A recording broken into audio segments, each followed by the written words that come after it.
Thank you, Chair. I want to start by recognizing Admiral Thomas's service and his retirement as well later this month. Congratulations and thank you for your service.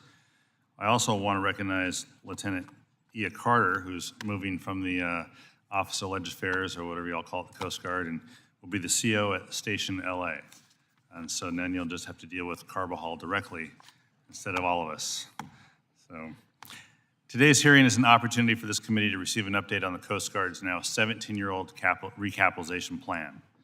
Included in this plan, the subsequent update in 2017 is the acquisition of national security cutters, fast response cutters, offshore patrol cutters, polar security cutters, waterways commerce cutters, and the HC-130J. Many of these acquisition programs have experienced significant delays and budgetary issues.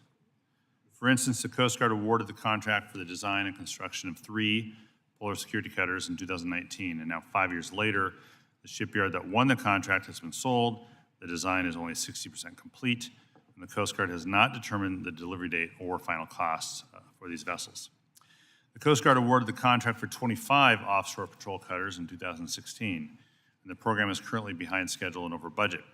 4 cutters are currently under construction, and the service has amended the contract to move production to another shipyard after these 4 are delivered. The contract to build 27 waterways commerce cutters was awarded in 2022, but has been delayed due to a Small Business Administration determination. Further, the contractor has recently purchased a new shipyard to complete construction.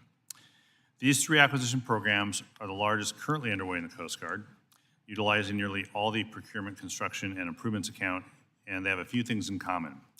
They're all over budget, delayed, and construction will not be completed in the shipyard that was awarded the initial contract. Additionally, while the delivery of HC-130J aircraft has been well received by Coast Guard aviators, providing better range, speed, and technology than its predecessor, the program is stalled at 19 airframes due to a lack of funding. This, coupled with the unplanned retirement of the C-27 fleet, creates a large gap in Coast Guard aviation capabilities. While it's appropriate to scrutinize the Coast Guard's decisions, we in Congress must consider our own actions and the structural impediments facing the service. The service is dealing with the inadequate resources and an inadequate industrial base. U.S. shipyards are having a hard time competing in the global marketplace. This is not because our yards and workers are any less capable, but because foreign shipyards receive large direct subsidies. For instance, between 2010 and 2018, the Chinese government provided $132 billion to its shipping and shipbuilding industry. While I support the Small Shipyard Grant Program, the Title 11 Shipbuilding Program, and the Capital Construction Program, collectively these programs pale in comparison to the support other nations provide to the shipbuilding industries. Government shipbuilding becomes much more costly without a robust domestic commercial shipbuilding industry. I'm pleased that Secretary Del Toro of the Navy has directed the Navy to lead the newly formed Government Shipbuilders Council. Working with the Coast Guard, the maritime industry, and NOAA, the council seeks to bolster the commercial shipbuilding industry. Congress must strengthen U.S. shipyards, the Merchant Marine, and the Jones Act to ensure commercial business for U.S. shipyards. While I'm confident the Coast Guard will complete the ongoing recapitalization effort, I'm concerned that Congress and the administration are not prepared to provide the appropriate level of resources.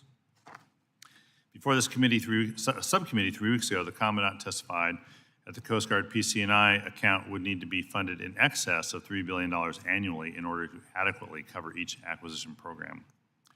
Unfortunately, that number does not include the shoreside infrastructure needs, such as piers, hangars, and repair facilities to support those new assets. Finally, we can't forget about the women and men who will be operating the new cutters and aircraft once they are delivered.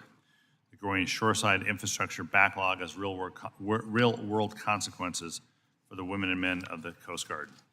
I've visited numerous Coast Guard stations across the country and have seen firsthand unacceptable living conditions. No service members should be asked to live with mold or asbestos. They deserve better.